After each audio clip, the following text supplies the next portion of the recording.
സമ്മിശ്ര കൃഷിയിലൂടെ കരുത്തു തെളിയിച്ച ഒരു വനിതാ കർഷകയുണ്ട് ഇടുക്കിയിൽ. കഞ്ഞിക്കുഴി സ്വദേശി സെലിൻ മാത്യുവാണ് 5 ഏക്കറോളം കൃഷിയിടത്തിൽ പൊന്നു വിളയിച്ചത്.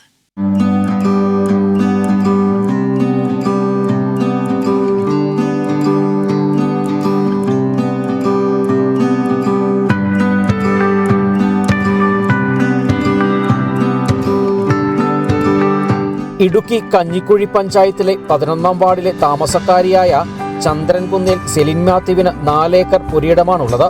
ഈ 4 ഏക്കറിലും നിറയെ വ്യത്യസ്ത ഇനം കാർഷിക വിളകളാണ്. കൊക്കോ, ജാതി, ഗ്രാമ്പു, റബ്ബർ തുടങ്ങി ദീർഘകാല നാണ്യവിളകൾക്ക് പുറമെ കപ്പ, വാഴ, പച്ചക്കറി, പഴവർഗ്ഗങ്ങൾ ഉൾപ്പെടെയുള്ള ഇടക്കാല കൃഷികളും ധാരാളമായുണ്ട്. എല്ലാവിധ കൃഷികളും സമ്മിശ്രമായിട്ട് ചെയ്യുന്നുണ്ട്. ജാതി, കൊക്കോ, തെങ്ങിൻ തൈകൾ, അതുപോലെ റംബുട്ടാന്, പിന്നെ അവക്കോട, റബ്ബർ, അതുപോലെ എല്ലാ കൃഷികളും. കപ്പ ഏകദേശം ഒരു 2000 മൂട് ഒരിടത്ത് തന്നെയുണ്ട്. 2 സെൻറ്റ് സ്ഥലം കാണും കഷ്ടി. അതിനകത്തുനിന്ന് തീറ്റയെല്ലാം കഴിഞ്ഞിട്ട് ഞാൻ ഒരു പത്രത്തിലാം കപ്പ, ഉണക്കപ്പ വാട്ടി എടുത്തു.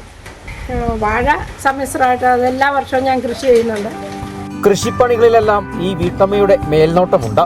സഹായികളെ ഉൾപ്പെടുത്തിയാലും എല്ലാ കൃഷിക്കാര്യങ്ങളിലും സെലിൻ മാത്യുവിന്റെ കരസ്പർശനമുണ്ടാവും. ഓരോ ഇനം കൃഷിക്കും വരുമാനത്തിലും വിളവിലും കാലാനുസൃതമായ മാറ്റങ്ങൾ ഉണ്ടാകുമെങ്കിലും സമ്മിശ്ര കൃഷിയിൽ ശരാശരി വരുമാനം ലഭിക്കുമെന്നാണ് ഈ വനിതാ കർഷക പറയുന്നത്.